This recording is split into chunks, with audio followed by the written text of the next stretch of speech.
These four erroneous mistakes, in my opinion, have cost Raila Odinga the presidency. This is why he lost. Uhuru Kenyatta did not deliver Mount Kenya votes. Uhuru Kenyatta did not deliver the system. And Uhuru Kenyatta lied to Raila Odinga. And so that really cost Raila Odinga the presidency. The second mistake that Raila Odinga made is contracting the services of a potential deputy president who has no numbers to offer. The only thing Martha Karua had to offer Raila Odinga is the vote of women. And in any case, the women did not vote for that group. Raila ought to have picked a deputy president who would have locked very important votes for him. For example, if Raila Odinga picked Kalonzo Musyoka as his deputy president, he would have locked the Ukambani votes. Not even one vote would have been lost. But the fact that he picked Martha Karua, someone who has nothing to offer other than the fact that she is a woman, and she cannot even deliver even a single vote, was a big mistake. Even the very polling station that Martha Karua voted from, William Ruto had more votes than the Azimio group. That goes on to tell you that Martha Karua was not an excellent pick for deputy president. I would have her as a cabinet secretary, but not as a deputy president. Raila and Karua is a match made for doom. The third mistake that Raila Odinga made was to lose Mudavadi and Wetangula, all while assuming that the formation of DAPK party, which is led by Wafula Wamunyinyi, would get him all the votes in Western Kenya. I have said this time and time again, the Luhya vote is always divided. That is why we have two kingpins, which is Mudavadi and Wetangula. Wetangula is the kingpin of the Bukusu vote, which constitute almost 45% of all Luhyas. And Mudavadi also has his own bloc.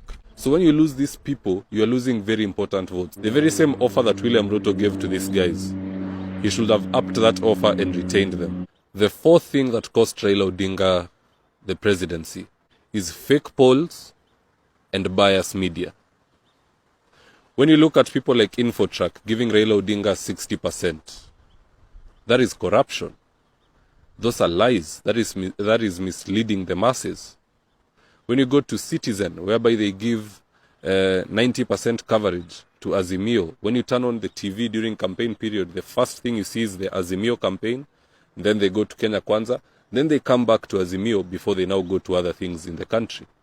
That is bias. Now, how did this affect Raila Odinga? Here's what happens when it comes to voting day.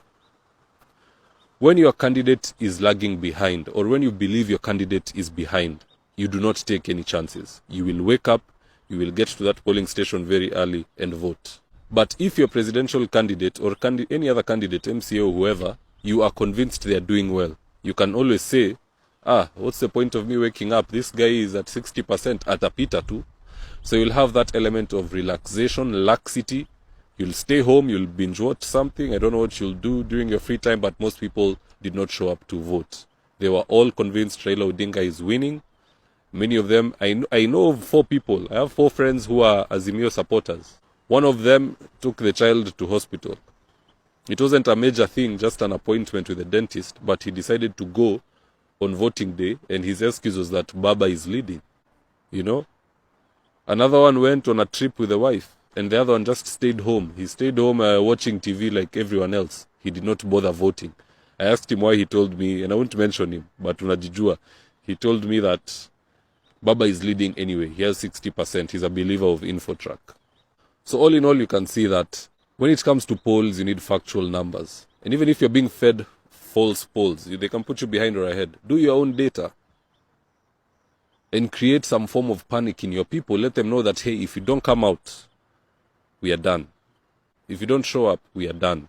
If you don't collect your old grandmother, we are done.